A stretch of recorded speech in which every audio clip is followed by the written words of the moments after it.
Hello students, welcome back to the channel. Myself फैशन Kasaudhan and हम discuss कर रहे थे ठाकुर पब्लिकेशन की बुक पोएट्री एंड ड्रामा 2, जो कि राजस्थान के सभी यूनिवर्सिटीज एंड कॉलेज इंस्टीट्यूशन के बीए थर्ड सेमेस्टर के स्टूडेंट्स के लिए बनाई गई है and it is based on the latest NEP based syllabus. So students, जो हमारी प्रीवियस वीडियोज रही हैं उसमें हम लोगों ने आपका यूनिट 1 पूरी तरीके से कंप्लीट कर लिया है, यानी कि स्टार्टिंग के 7 चैप्टर्स हम डिस्कस कर चुके हैं। सो अगर आपको आपका यूनिट 1 पढ़ना हो या उनमें से कोई एक चैप्टर आपको देखना हो, उसका डिस्कशन आपको देखना हो, तो उसकी लिंक्स जो हैं डिस्क्रिप्शन बॉक्स में अवेलेबल होंगी, आप वहां से जाके देख सकते हैं। एंड इस वीडियो में हम स्टार्ट करने जा रहे हैं हमारी बुक का चैप्टर 8, जिसका नाम है Nissim Ezekiel, the poet, the lover, the bird watcher and the visitor. अच्छा, चैप्टर 8 जो है, वैसे तो ऑथर एक ही, हमारे पोएट एक ही हैं, जिनका नाम है नजीम इज़ाकिल, बट इनकी 2 पोएम्स आपके कोर्स में। पहली तो आ जाती है the poet, the lover and the bird watcher, and उसके बाद आ जाती है सेकंड पोएम द विजिटर। ठीक है, सो पोएम्स को डिस्कस करने से पहले हम जरा हमारे जो पोएट हैं उनके बारे में बात कर लेते हैं। सो जब हम इज़ाकिल जी की बात कर रहे होते हैं, तो इज़ाकिल जो है ये इंडियन इंग्लिश पोएट है and he was born in 1924 in a Jewish family. ठीक है, एंड ये जूइश फैमिली जो है वो बॉम्बे में रहती थी। अब इनका ओवरऑल जो है भले ही बैकग्राउंड आप कहोगे कि ये इंडियन नहीं है, ये जूइश से बिलोंग करते हैं, जूस है ये, ठीक है, बट इन्होंने जो है इंडिया में इनकी बर्थ हुई थी, यहीं पे बॉम्बे में इनका बर्थ हुआ था and throughout his life ये बॉम्बे में ही रहे हैं। अगर ये आगे पढ़ने के लिए भी कहीं गए हैं तो वापस से इंडिया आ गए हैं। इंडिया को काफ़ी ज़्यादा इन्होंने इन्फ्लुएंस किया है। इनकी पोएट्रीज में भी आपको जो है इंडिया बहुत वास्ट तरीके से, इंडिया के जो आप कह सकते हो जितने भी कल्चर्स होते हैं, जो भी सुपरस्टिशंस होते हैं, जो भी व्यू पॉइंट्स होते हैं इंडिया बेस पे, इंडियंस के, वो इन्होंने अपनी पोएम्स में दिखाया है।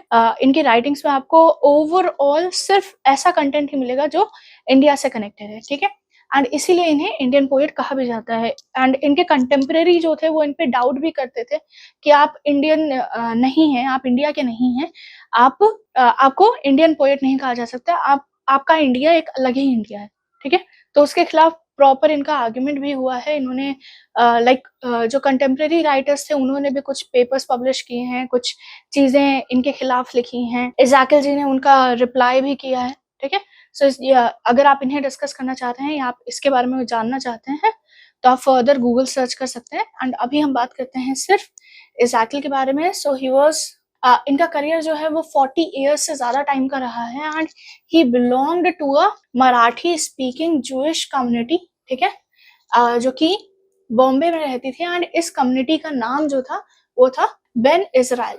एंड इनके फादर की अगर हम बात करते हैं, इनके पेरेंट्स की, तो इनके फादर जो है वो बॉटनी प्रोफेसर थे विल्सन यूनिवर्सिटी में या विल्सन कॉलेज में, एंड इनकी मदर जो थी वो एक स्कूल प्रिंसिपल रही हैं। पेरेंट्स के बारे में इनके ज़्यादा डिटेल्स हमारे पास है नहीं, इनके अर्ली स्कूलिंग का भी नहीं है, सीधा इनके ग्रेजुएशन के बारे में हमारे पास डिटेल्स है कि इन्होंने अपना बैचलर्स जो है वो 1947 में किया था एंड इसके बाद वो आगे की पढ़ाई करने के लिए, अपना मास्टर्स करने के लिए लंदन चले गए थे एंड उन्होंने लंदन 1948 में गए हैं, वहाँ पे उन्होंने फिलॉसफी की पढ़ाई की है। इसके बाद जो है वहाँ पे वो 3-3.5 साल तक रहे हैं एंड वहाँ पे उन्होंने काफ़ी स्ट्रगल किया है। इवन जब वो इंडिया वापस आना चाह रहे थे तब उन्हें इंडिया वापस आने नहीं दिया जा रहा था, तो ये एक बोट के थ्रू छुप छुपा के इंडिया वापस आए हैं। एंड जैसे ही वो इंडिया वापस आए उसके बाद उन्होंने अपना लिटरेरी करियर स्टार्ट कर दिया एंड इन्होंने ज्वाइन कर लिया 1953 में इलस्ट्रेटेड वीकली एंड वहाँ पे ये असिस्टेंट एडिटर बन गए। इसके बाद 1961 में इन्होंने खुद की मंथली लिटरेरी मैगजीन को भी स्टैब्लिश कर लिया था, जिसका नाम इन्होंने रखा इन प्रिंट। इसके अलावा जो है इन्होंने आर्ट क्रिटिक भी ये बने हैं द टाइम्स ऑफ इंडिया के लिए। 1966 से 1967 तक जो है ये एडिटर रहे हैं the poetry India. The poetry India जो है ये भी एक तरीके की मैगजीन ही है जो पोएट्रीज को पब्लिश करती थी। थ्रू आउट हिज करियर इन्होंने कई सारी पोएम्स भी लिखी हैं, प्लेस भी लिखे हैं। लिटरेरी करियर इनका मैंने आपको पहले बता दिया कि 40 ईयर्स से ज़्यादा का है, सो ऑब्वियसली इन्होंने काफ़ी सारी चीज़ें लिखी हैं। इन 1990s he became the secretary of Indian branch of the Global Writers Organization, जिसका नाम है पेन। इसके अलावा जो है ये इंग्लिश प्रोफेसर और रीडर भी बन गए थे अमेरिकन लिटरेचर के बॉम्बे यूनिवर्सिटी में। एंड इनके आगे वाले जो आने वाले ऑथर्स थे, इनका इतना ज़्यादा एक्सपीरियंस हो गया था, इतने टाइम से ये राइटिंग कर रहे थे कि इनके आगे के जो पोएट्स आए हैं, राइटर्स आए हैं, उनको इन्होंने मेंटोर भी किया है। सबसे मेजर नाम जो इनके मेंटीज का आता है उसमें आ जाते हैं हमारे Dom Morris, Adil जूसवाला and grief Patel. Grief Patel की पोएम्स आपने बहुत सारी पढ़ी होंगी। इसके आगे जो है यही चीज़ है कि इन्होंने हमेशा अपनी पोएम्स इंग्लिश में ही लिखी हैं एंड थीम जो है वो हमेशा जो है इनका कनेक्ट रहता था everyday life in India. India की जो मतलब हमारे देश की जो normal day to day life है उसी पे बेस करके ये लिखते थे। And throughout his career इनकी जितनी भी राइटिंग्स रही हैं वो सब इंडियन सेंट्रिक रही हैं।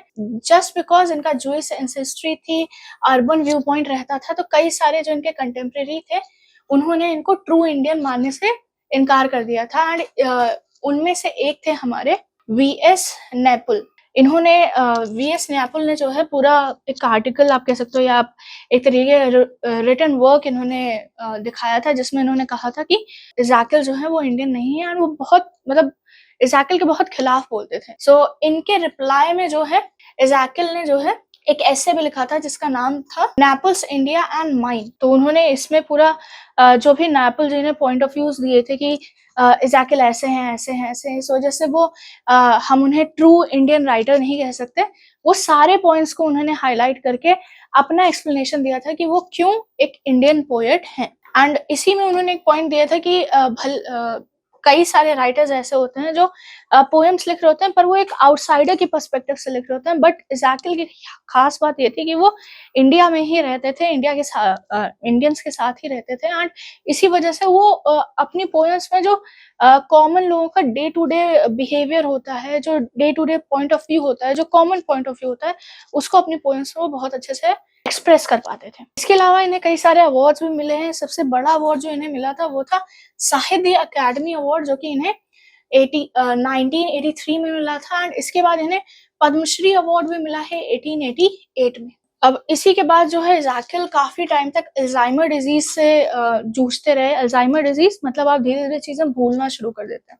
सो काफी टाइम तक वो उससे फाइट करते रहे एंड अल्टीमेटली इन 2004 इनकी डेथ हो गई थी। अब जरा हम इनके कुछ लिटरेरी वर्क्स को देख लेते हैं, कुछ पोएम्स को देख लेते हैं जो इन्होंने लिखी है। सबसे पहले आ जाती है अ टाइम टू चेंज, जो इन्होंने लिखी 1952 में। इसके अलावा इन्होंने 60 पोएम्स लिखी 1953 में। द थर्ड लिखा इन्होंने 1959 में। इसके बाद लिखा द अनफिनिश्ड मैन 1960 में। द एग्जैक्ट नेम 1965 में।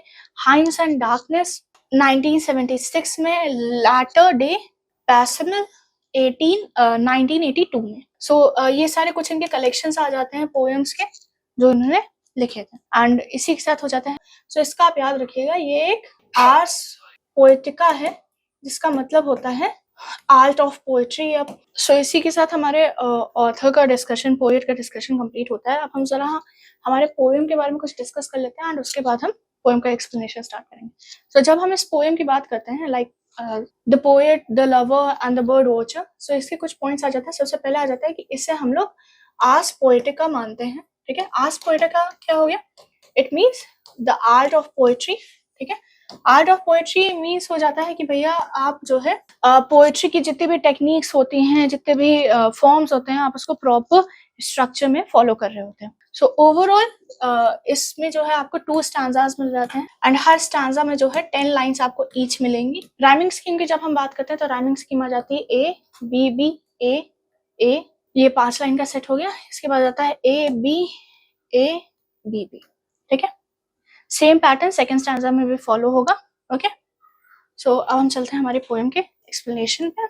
हाँ, लाइन्स देखते हैं स्टैंजा की। To force the pace and never to be set is not the way of those who study birds or women. The best poets wait for words. The hunt is not an exercise of will, but patient loves relaxing on a hill. To note the movement of a timid wing until the one who knows that she is loved no longer waits but risks surrendering. In this, the poet finds his moral proof who never spoke before his spirit moved. So poem के title से आपको समझ में आ गया होगा कि poet जो है 3 आर्ट को, या आप कह सकते हो 3 लोगों को वो एक ही साथ कंपेयर कर रहे हैं। फर्स्ट इज पोएट जो पोएम्स लिखता है, ठीक है। Second is lover and third is bird watcher. And poet का सिंपल सा है कि इन तीनों में ही एक क्वालिटी जो होती है वो कॉमन होती है, एंड दैट इज पेशेंस, ठीक है। पेशेंस जो है वो इन तीनों में कॉमन रहेगा। पेशेंस एंड स्टिलनेस आप कह सकते हो कि उन्हें बहुत स्टिल रह के चीजें करनी पड़ेंगी, बहुत कंट्रोल्ड वे में चीजें करनी पड़ेंगी, एंड वो किसी भी चीज को जल्दी जल्दी नहीं कर सकते। They can't be in a hurry, can't be in a hurry, and obviously hasty होने से भी काम नहीं चलेगा। सो लाइन्स जरा देखते हैं। लाइन सिंपल सी है, to force the pace and never to be still is not the way of those who study birds and women. तो सिंपल सा है कि वो लोग जो तेजी से काम करना या भागते रहना या स्टिल ना रहना, उन लोगों की पहचान, उन लोगों के कैरेक्टरिस्टिक नहीं हो सकते जो या तो बर्ड वॉचिंग करते हैं। बर्ड वॉचिंग आप समझ रहे हो कि नेचर के सराउंडिंग में या नेचर में जो है बर्ड्स को ऑब्जर्व करना, दैट्स बर्ड वॉचिंग, ठीक है। सो उनका सिंपल सा है कि अगर आप बर्ड वॉचिंग कर रहे हैं या फिर आप किसी एज अ लवर आप किसी बिलवर्ड को परस्यू कर रहे हैं, किसी वुमेन को परस्यू कर रहे हैं, किसी लेडी को अगर आप परस्यू कर रहे हैं, देन आप चीजों को जल्दी जल्दी करने का नहीं कर सोच सकते। आपको स्टिल होके पेशेंस के साथ चीजें करनी पड़ेंगी, शांति से संभल के चीजें करनी पड़ेंगी, ठीक है। एंड सेम केस जो आ जाता है वो पोएट्स के साथ भी आ जाता है कि पोएट अपनी पोएम को लिखने के लिए वो जल्दी जल्दी चीजें नहीं सोच सकता, वो सोच ही नहीं पाएगा, उसके दिमाग में वर्ड्स ही नहीं आएंगे। सो पोएट का काम क्या होता है, वो पेशेंटली अपने माइंड को फ्री रखे ताकि उसके पास इंस्पायरिंग वर्ड्स आए, नए वर्ड्स आए, उसके दिमाग में नए आइडियाज आए। यूजुअली क्या होता है, जितने भी राइटर्स होते हैं वो राइटर्स ब्लॉक से सफर करते हैं, राइटर्स ब्लॉक। अब राइटर्स ब्लॉक क्या होता है कि यूजुअली उन्हें कोई वर्ड ही नहीं समझ आ रहा है या कोई आइडिया ही नहीं आ रहा। वो कुछ लिख रहे हैं, उन्होंने वो एक पोएम लिख रहे हैं, उसके उन्होंने 2 स्टांजास लिख दिए, बट उन्होंने फाइनल स्टांजा लिख दिया, बट सेकंड स्टांजा और लास्ट स्टांजा को किस तरीके से कनेक्ट करें ये आइडिया नहीं आ रहा। अगर आइडिया आ रहा है तो उस आइडिया के लिए करेक्ट वर्ड्स नहीं आ रहे। सो अब राइटर क्या करता है, वो वेट करता है। राइटर यूजुअली जितने भी राइटर्स हैं, चाहे वो पोएट्री राइटर हो, चाहे वो नॉवेल राइटर्स हो, वो क्या करते हैं, वो यूजुअली वेट करते हैं एंड कुछ टाइम के लिए अपनी जो भी उनका रिटन वर्क होता है उससे थोड़ा सा हट जाते हैं। तो ये एक कॉमन चीज है जो इन तीनों में रहेगी, चाहे वो एक पोएट हो, चाहे वो एक बर्ड वॉचर हो, चाहे वो एक लवर हो। They have to be persistent and they have to be patient. उन्हें लगातार, ऐसा नहीं है कि भैया पूरी तरीके से छोड़ दो अब आराम से करेंगे, नहीं, उन्हें परसिस्टेंट भी रहना है बट उन्हें पेशेंट भी रहना है। वो जितना जल्दी चीजें करने की कोशिश करेंगे उतनी ज्यादा चीजें गलत हो जाएंगी। अब अगर आप लोग अपने छत पे या अपने विंडो पे किसी बर्ड को देखते हो एंड आप धीरे धीरे उसके पास जाओ तो शायद आप उस तक पहुंच जाओ, बट अगर आप भाग के जाने की कोशिश करोगे तो वो बर्ड उड़ के चली जाएगी। तो वही चीज वो यहाँ पे एक्सप्लेन करने की कोशिश कर रहे हैं। आगे की लाइन देखते हैं, the hunt is not an exercise of will but patient love relaxing on a hill. तो वो अब कह रहे हैं ये जो हंट है यानी कि ये जो खोज है, चाहे वो एक बर्ड वॉचिंग की हो, चाहे वो आपको बिलवर्ड को पाने की हो, चाहे वो वर्ड सर्चिंग की हो। A writer is searching for words and bird watcher जो है वो बर्ड्स को सर्च कर रहा है, and the lover is looking for her his beloved. Okay, so जो हंट है ये विल की एक्सरसाइज नहीं है, मतलब आप इसे अपने डिटर्मिनेशन से कि मैं तो पा के रहूंगा और आप पा जाओगे, नहीं नहीं नहीं, ये विल की या डिटर्मिनेशन की एक्सरसाइज है ही नहीं। ये एक्सरसाइज किस चीज की है, ये पेशेंस की एक्सरसाइज है कि आप कितने पेशेंटली इंतजार कर सकते हो किसी का, हिल पे आराम से किसका कितनी देर तक आप इंतजार कर सकते हो। To note the movement of a timid wing until the one who knows that she is loved no longer waits but risk surrendering. यहाँ पे आप कह सकते हो ये 2 लाइंस वुमेन या ये वाली लाइन जो है वो तो कॉमन है, तीनों के लिए यूज हुई है, बट यहाँ पे ये जो लाइन है ये बेसिकली बर्ड्स के लिए यूज हुई है and to some extent women के लिए भी यूज हुई है, क्योंकि उन्होंने दोनों को एक साथ कंपेयर किया। लास्ट 2 लाइंस, ये 2 लाइंस ये वुमेन के लिए यूज हुई हैं and to some extent birds के लिए भी यूज हुई है। मैं बताती हूँ कैसे। तो इसमें क्या है कि अगर आपको नोटिस करना है, ठीक है, you have to be very patient, you have to be very still to know क्या जानना है बर्ड्स के लिए कि वो किस तरीके से उसका बर्ड मतलब किस तरीके से उसके विंग्स मूव कर रहे हैं, किस तरीके से वो मूवमेंट कर रही है। बर्ड वॉचिंग का मतलब यही होता है to see a different kind of bird या और टू जस्ट नो कि किस तरीके से एक बर्ड अपने नेचुरल हैबिटेट में रहती है। मैंने कहा टू सम एक्सटेंट ये वुमेन के लिए भी है।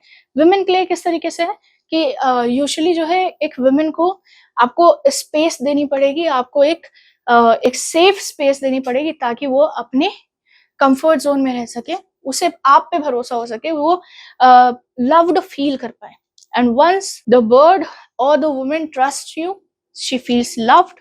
जब भी वो पूरी तरीके से आप पे भरोसा कर रहे हैं, चाहे वो बर्ड हो चाहे वो वुमेन हो, एंड वो आपके साथ सेफ फील कर रहे हैं, वो लव्ड फील कर रहे हैं, तो वो क्या करते हैं, वो इंतजार नहीं करते, वो कुछ नहीं करते, and they completely surrender to you, surrender करने का रिस्क ले लेते हैं। ठीक है, अगर आप स्टिल रहते हो तो कई बार होता है कि जितने भी हमारे बर्ड्स हो गए, जितने भी एनिमल्स हो गए, खुद से आपके पास आ जाते हैं, वेरएज़ आप जब उनके पास जाने की कोशिश करते हो तो वो भाग जाता है। तो वो यही चीज यहाँ पे समझाने की कोशिश कर रहे हैं। लास्ट 2 लाइन्स इसमें उन्होंने पोएट के बारे में बात की है। लाइन्स देख लीजिए। In this, the poet finds his moral proved, who never spoke before his spirit moved. So अब इसी तरीके से पोएट भी क्या करता है, वो अपने वर्ड्स को या अपने थॉट्स को जो है वो प्रूव होने का वेट करता है, अपने मॉरल्स को प्रूव होने का वेट करता है, एंड वो तब तक कुछ नहीं बोलता जब तक उसके दिमाग में चीजें आ नहीं जाती, या उसकी एक पोएट तब तक नहीं लिखता जब तक वो खुद वो पर्टिकुलर चीज को फील ना कर रहा हो, जब तक उसकी स्पिरिट मूव ना हुई हो किसी एक्शन से या किसी थॉट से। यूजुअली जितने राइटर्स होते हैं वो अपने दिमाग में कुछ सोच रहे होते हैं, एंड वो उसी वे में वो चीज लिखते हैं। ठीक है, ये समझ में आ गया। फर्स्ट आंसर क्लियर है। अब जरा इस स्टैंजा की लिटरेरी डिवाइसेस देख लेते हैं। तो सबसे पहला तो मेटाफर आ जाएगा। मेटाफर क्यों आ जाएगा कि क्योंकि इन्होंने बर्ड, वुमेन और पोएट या पोएट्री को जो है सेम लेवल पे कंपेयर किया है। Bird watching, lovers and poet को इन्होंने सेम लेवल पे कंपेयर किया है। ओके, पेशेंट लव, ये लाइन जो है ये आपका पर्सोनिफिकेशन हो जा रहा है। पेशेंस जो है वो इंसान की क्वालिटी है, वो प्यार में कैसे हो सकती है। लव पेशेंट है, यहाँ पे इंस्पिरेशन को भी पेशेंट बोला गया है। इंस्पिरेशन पोएट्स के लिए and love is for lover. So inspiration और लव को उन्होंने पेशेंट बोला है, which is a characteristic of a human behaviour. इसी वजह से ये पर्सोनिफिकेशन। अगर मैं कोई लिटरेरी डिवाइस मिस कर जाऊँ तो आप प्लीज कमेंट कर दीजिएगा, मुझे और कोई दिख नहीं रही। अब चलते हैं नेक्स्ट स्टैंजा पे। सो हमारा सेकंड स्टैंजा आ जाता है। The slow movement seems somehow to say much more. Towards the rarer birds, you have to go alone along deserted lanes and where the rivers flow, in silence near the shore or by a shore, remote and thorny like the path's darkest flow. बस इतना लेते हैं। सो इसमें वो क्या कह रहे हैं कि स्लो मूवमेंट्स होने चाहिए, एंड अगर आप मूव भी कर रहे हो आपको पेशेंट रहना, आपके मूवमेंट स्लो रहने चाहिए ताकि उन्हें मतलब दे आर नॉट स्कैर्ड या वो भाग ना जाए। एंड आपके जो स्लो मूवमेंट्स रहते हैं ये बहुत सारी चीजें कह देते हैं। एंड अगर आप एक बर्ड को या एक रेयरर बर्ड को जो आसानी से आपको हर जगह नहीं मिल जाती, अगर आपको एक रेयरर बर्ड को ढूंढना है, उसको देखना है, तो आपको डिजर्टेड लेन्स पे जाना पड़ेगा, यानी कि एक ऐसी जगह पे जाना पड़ेगा जो कभी किसी ने नहीं देखी है, पूरी अकेली है, वो खाली जगह है। ठीक है, जहाँ पे रिवर्स फ्लो होती हैं एंड वहां पे बहुत ज्यादा साइलेंस है, या आप कह सकते हो बहुत ज्यादा सन्नाटा है, या फिर आप शी शोर के पास भी जा सकते हो, वहां पे भी आपको देखने को मिल जाएगा। एंड इसके अलावा जो है आप रिमोट एरियाज, ऐसे रिमोट एरियाज पे जा सकते हो जहाँ पे लोग यूजुअली विजिट नहीं करते हैं। थॉर्नी एरियाज के पास भी जा सकते हो। थॉर्नी एरियाज कैसे हो जाएंगे कि वो आपके दिल के या हार्ट के जो है वो डार्केस्ट फ्लोर, मतलब दिल का जो एकदम अंधेरे वाला कोना होता है, जहाँ पे कोई नहीं जाता, जहाँ पे कोई आइडिया नहीं रहता, जहाँ पे आप अपने डीपेस्ट डार्केस्ट डिजायर्स को हाइड करके रखते हो, ऐसे एरियाज में आप जा सकते हो। बर्ड वॉचिंग के लिए, रेयर बर्ड्स को ढूंढने के लिए आपको ऐसी जगह पे जाना पड़ेगा। आगे की लाइन्स देखते हैं। And there the woman slowly turns around, not only flesh and bones but myths of light, with darkness at the core and sense is found. But the poet lost in crooked, reckless flight, the deaf can hear and the blind recover sight. अब यहाँ पे जो 3 lines मैंने आपको बोली हैं, या आप कह सकते हैं जो लास्ट लाइन है, ये ऊपर की लाइन्स तो बर्ड से कनेक्टेड है, बट ये जो लास्ट लाइन है ये विमेन से भी कनेक्टेड है। कि जब आप एक बर्ड का तो आपने समझ लिया कि आपको रेयरर बर्ड को ढूंढने के लिए आपको एक एक्सक्लूडेड एरिया पे जाना पड़ेगा, सेक्लूडेड एरिया पे, रिमोट एरियाज पे जाना पड़ेगा। ठीक है, but for a woman you have to get to know her well, उसको आपको बहुत अच्छे से जानना पड़ेगा, एंड आपको उसके दिल के जो सबसे डार्केस्ट कॉर्नर्स हैं, जो उसके आप कह सकते हो कमजोरियां हैं, या वो चीजें जो वो किसी को नहीं बताती, आपको वो जानना पड़ेगा। एंड उसके बाद जब आप उस वुमेन के डीपेस्ट डार्केस्ट फ्लोर, हार्ट के डीपेस्ट डार्केस्ट फ्लोर पे आप चले जाओगे, आप वहां उसको जान लोगे, वो आपको टर्न करके देखेगी एंड सिर्फ आपको वो फिजिकल लेवल पे प्यार नहीं करेगी, आपको फिजिकल लेवल पे चीजें नहीं मिलेंगी. You will get the myth of life, light. Myth of light क्यों बोल रहे हैं कि यूजुअली होता है कि अगर आप लोगों ने आजकल रील्स में देखा हो, इंस्टाग्राम में देखा हो, कहीं पे भी आप देखे हो, तो यूजुअली रहता है कि अगर एक लड़की आपसे प्यार कर रही है या एक वुमेन आपसे प्यार कर रही है, तो वो आपके लिए बहुत कुछ कर सकती है. Like she has the power to change your life, to make you see the light जो आपने कभी ना देखी, वो चीजें वो आपको दिखा सकते हैं जो आपने कभी सोची भी ना हो, देखी भी ना हो. ठीक है.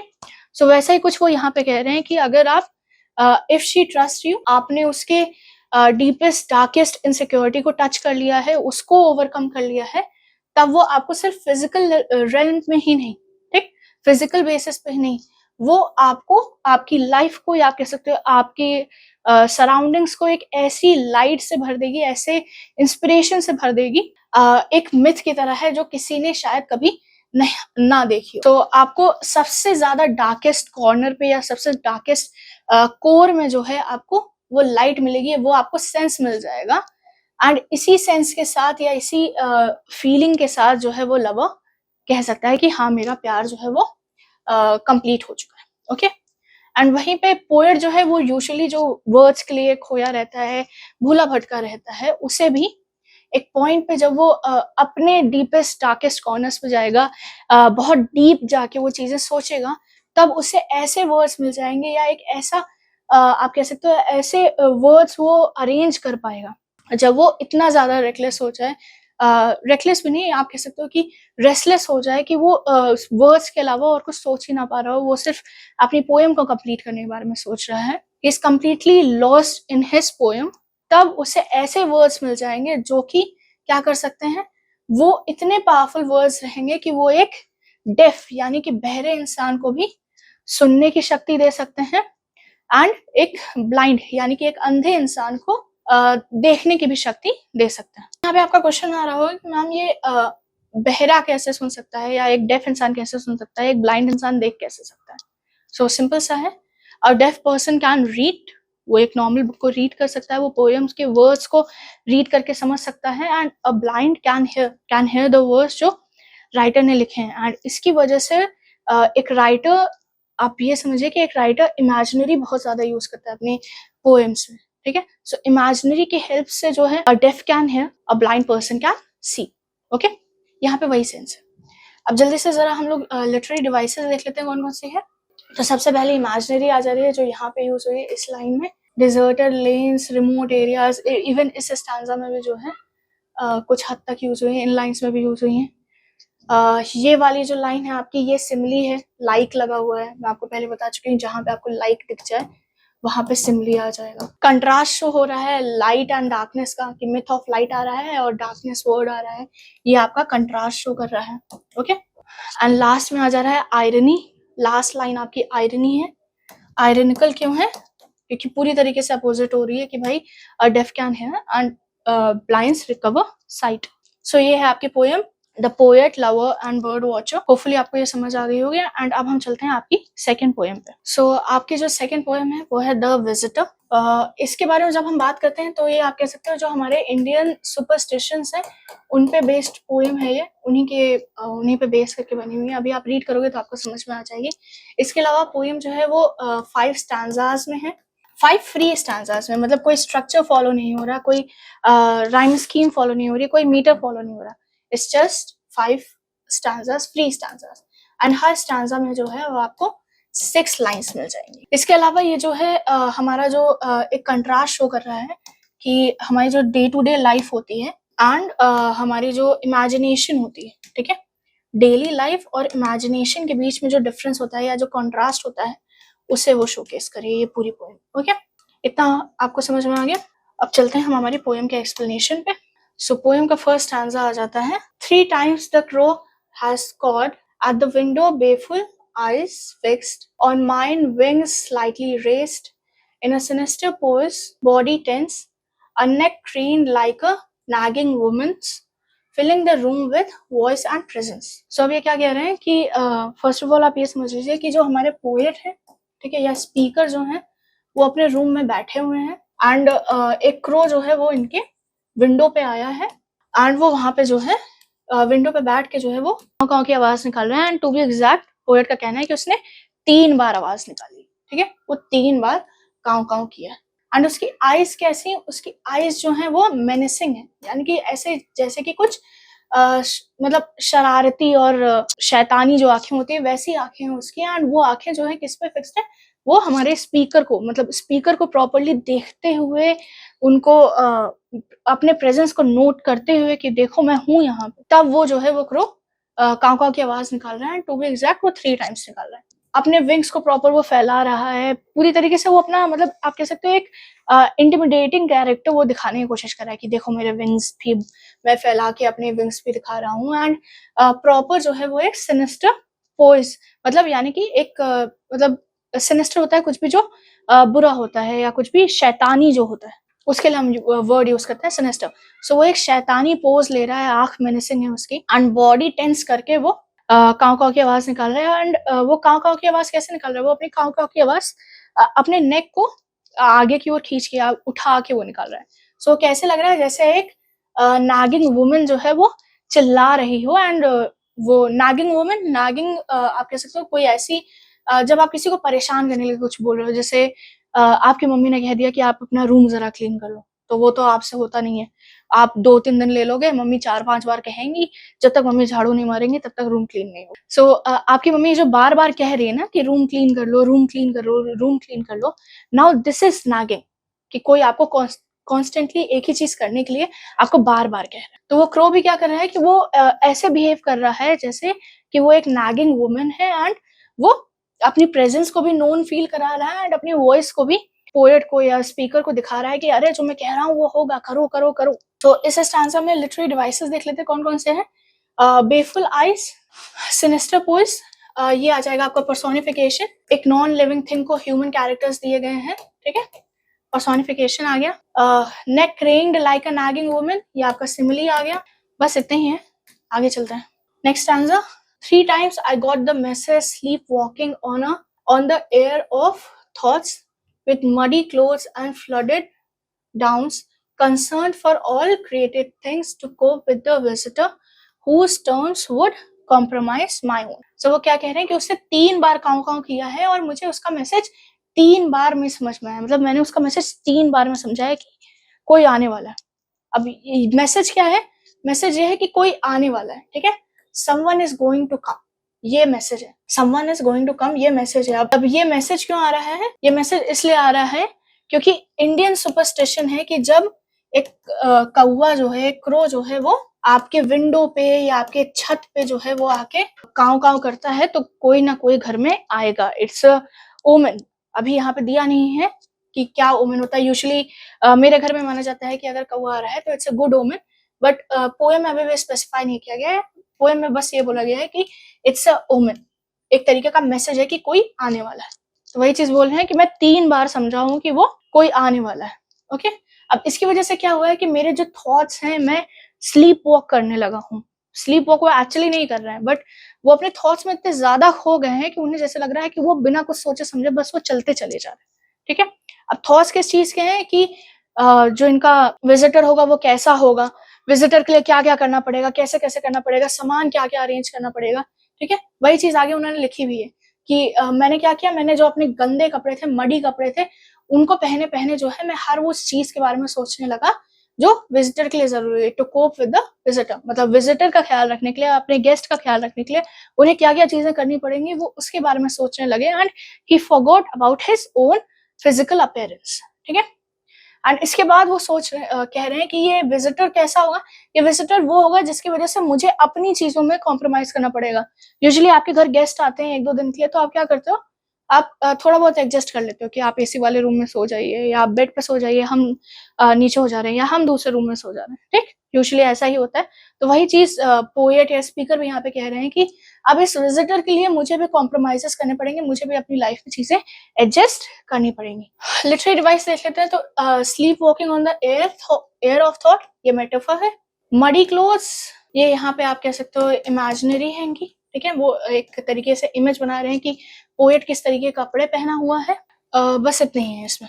ओके, नेक्स्ट आंसर पे चलते हैं। All day I waited as बिफेस्ट the folk belief that following the crow a visitor would come, an angel in disguise perhaps, or else temptations in unlikely shape to test my promises ruined my sleep. So अब क्या कह रहे हैं कि भैया मैंने पूरे दिन इंतजार किया, ऑल डे आई वेटेड, ठीक है, क्यों?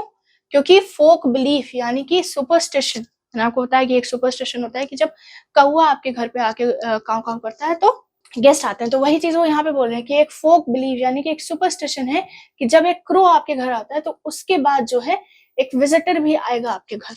अब ये विजिटर कैसा हो सकता है? ये विजिटर एक एंजल इन डिस्गाइज हो सकता है, मतलब एक ऐसा इंसान हो सकता है जो इनके लिए कुछ बेनिफिशियल काम करे, कुछ अच्छा काम करे।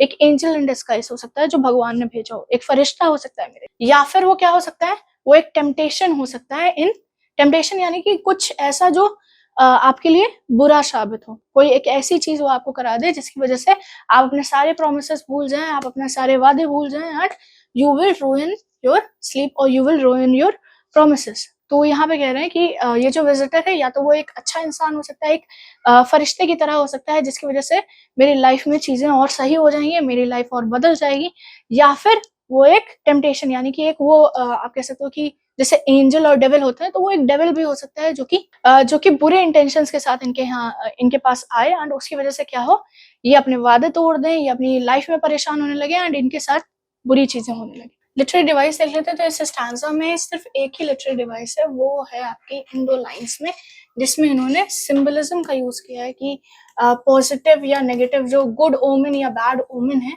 उसको एनालाइज करते वक्त इन्होंने जो है यहाँ पे सिंबलाइज किया। एंजल इन डिस्गाइज होगी तो वो एक अच्छा ओमेन हो जाएगा, टेम्पटेशन होगी तो वो एक बुरा ओमेन हो जाएगा। ही इज नॉट श्योर क्या होगा, बट वो जितनी भी पॉसिबिलिटीज हैं वो दोनों पॉसिबिलिटीज को देख के वो अपनी मतलब अभी वो सोच रहे हैं, it's all in his head. Okay, चलिए नेक्स्ट स्टैंजा पे चलते हैं। सो फोर्थ स्टैंजा है हमारा। It was not like that at all, his hands were empty, his need only to kill a little time between his good intentions and my sympathy, and the cigar smoke was more substantial than our talk. So अब क्या कह रहे हैं कि जैसा मैंने सोचा था वैसा कुछ भी नहीं हुआ। मैंने क्या सोचा था कि जो विजिटर आएगा वो एंजल इन डिस्गाइज होगा या टेम्पटेशन होगा जिसकी वजह से या तो मेरी जिंदगी बहुत अच्छी हो जाएगी या तो मेरी जिंदगी बहुत ज्यादा खराब हो जाएगी, बट ऐसा कुछ भी नहीं हुआ। जो उनके पास गेस्ट आया वो एम्प्टी हैंडेड आया, मतलब खाली हाथ आया, एंड उसकी क्या जरूरत थी, वो बस समय बर्बाद करना चाहता है, मतलब हाल चाल लेने आया होता है कि भाई कैसे हो, क्या चल रहा है, बस वो ये करने आया था इनका विजिटर। एंड भले ही उसके अच्छे इंटेंशन हो या कि हाल चाल जानने आया है, लाइफ के बारे में जानना है, अच्छा इंटेंशन है कि वो आपसे कैचअप करना चाह रहा है। प्रॉब्लम क्या थी कि जो बातें उन दोनों के बीच में हो रही थी ना, वो ये जो सिगरेट पी रहे थे उसके स्मोक से भी ज्यादा बेकार थी। लाइक आप कह सकते हो कि जो पोएट के लिए या स्पीकर के लिए जो सिगरेट का धुआं था वो ये विजिटर की बातों से ज्यादा इंपॉर्टेंस रख रहा था। सो सिंपल सा है, वो कहना चाह रहे हैं कि ये विजिटर जो है वो टाइम वेस्ट करने के लिए आया था, कोई डीप कनेक्शन नहीं था, कोई डीप कन्वर्सेशन नहीं हुई, सुपरफिशियलिटी पे बेस्ड थी पूरी तरीके से इन दोनों का इंटरेक्शन।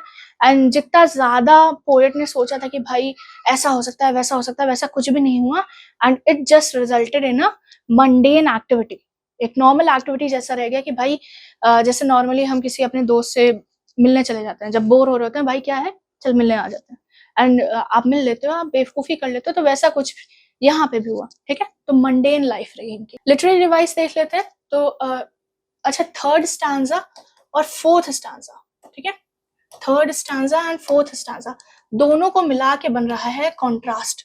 कॉन्ट्रास्ट किस चीज का? वही चीज जो मैंने आपको पोएम के स्टार्टिंग में बताई थी, हमारी इमेजिनेशन का, डे टू डे लाइफ का, या आप कह सकते हो हमारी इमेजिनेशन का एंड रियलिटी का। ओके, ये कंट्रास्ट जो है वो आपको स्टैंजा 3 और 4 में मिलेगा। स्टैंजा 3 में उन्हें अपनी पूरी एक्सपेक्टेशन दिखाई, अपनी पूरी इमेजिनेशन दिखाई है कि एंजल इन डिस्गाइज हो सकती है, या आप कह सकते हो डेविल इन डिस्गाइज हो सकता है, वो मेरी चीजें, मेरी लाइफ को अच्छा कर सकता है, बुरा कर सकता है, ठीक। बट फोर्थ स्टैंजा में पता चला ये जो विजिटर है वो कैसा है, वो एकदम फालतू का इंसान है, is just here to waste his time, to kill time. ठीक है, तो ये रियलिटी और इमेजिनेशन का कंट्रास्ट इसमें शो हो रहा है। एंड यहाँ पे सिगरेट स्मोक जो है ये आपका इमेजिनरी शोकेस कर, ये जो लाइन है। ओके, बस यही दो लिटरेरी डिवाइस इस स्टैंजा में। आगे के स्टैंजा पे चलते हैं एंड इसी के साथ आ जाते हैं हम हमारे फाइनल या लास्ट स्टैंजा पे। I see how wrong I was not to foresee precisely this. Outside the miracles of mind, the figure in the carpet, blazing, a flow of sex and the seasons, the ordinaries of most events. So अब final stanza, last stanza, अब इसमें जो है speaker खुद से कह रहा है कि पता नहीं कैसे मैं बहुत ज्यादा गलत था, पता नहीं क्यों मैंने ये चीज पहले नहीं सोची, मैं पता नहीं क्यों पहले इतना ज्यादा सोचने लगा कि जो विजिटर होगा वो मेरे लिए अच्छा होगा बुरा होगा, वो नॉर्मल भी तो हो सकता था, एक नॉर्मल भी तो बिहेवियर हो सकता था, एक ऑर्डिनरी इवेंट भी तो हो सकता था। एंड यही चीज वो आगे की लाइन में कह रहे हैं कि ये जो हमारा मिरेकल्स होते हैं या हमारे जो भी अच्छी बुरी चीजें होती हैं जो हमारी लाइफ को बहुत ज्यादा, एक ऐसा इवेंट जो हमारी लाइफ को बहुत ज्यादा इम्पैक्ट करे, वो यूजुअली हमारी इमेजिनेशन में ही होता है। हमारी इमेजिनेशन यानी कि रियलिटी के बाहर क्या होता है, हमारे पास ऐसे फिगर्स आते हैं जो डे टू डे लाइफ को शो करते हैं, चाहे वो किसी लवर्स के बीच में एक रिलेशनशिप हो, चाहे वो सीजन्स का चेंज होना हो, चाहे वो किसी दो फ्रेंड्स का मिलना हो। नॉर्मली क्या होता है, नॉर्मली बेसिस पे हम लोग जितने भी विजिटर्स होते हैं, जितनी भी एक्टिविटीज होती हैं, वो मंडेन बेसिस पे ऑर्डिनरी एक्टिविटीज हमारी लाइफ में होती रहती हैं। एंड ये जो बड़ी चीजें होती हैं ये बस हमारी इमेजिनेशन में ही होती है। एंड स्टूडेंट्स, इसी के साथ होती है हमारी पोएम एंड आप कह सकते हो हमारा चैप्टर 8 कंप्लीट। इस स्टैंजा में मुझे ऐसा कोई लिटरेरी डिवाइस नहीं दिख रहा है। अगर आपने एनालाइज किया हो, आपको कोई दिख रहा हो, तो आप कमेंट बॉक्स पर कमेंट करके प्लीज बता दीजिएगा। बाकी मैं वीडियो को यहीं पे एंड कर रही हूँ। एंड अगर आपको वीडियो अच्छी लगी हो तो वीडियो को लाइक कर दीजिएगा। कोई डाउट, कोई क्वेश्चन, कोई सजेशन होता है तो आप कमेंट बॉक्स में कमेंट कर सकते हैं। चैनल को सब्सक्राइब कर लीजिएगा क्योंकि ऐसा कंटेंट आपको भी आगे और मिलता रहेगा। एंड अगर आप ये बुक परचेज करना चाहते हैं तो ये बुक आप हमारी ऑफिशियल वेबसाइट से, अमेजोन से, फ्लिपकार्ट से परचेज कर सकते हैं। इसके अलावा अगर आप इस बुक का PDF या ई बुक वर्जन चाहते हैं अपने मोबाइल या अपने PC पे पढ़ने के लिए, तो आप उसे गूगल प्ले बुक से डाउनलोड भी कर सकते हैं। And thank you so much for watching the video and I will see you on the next one.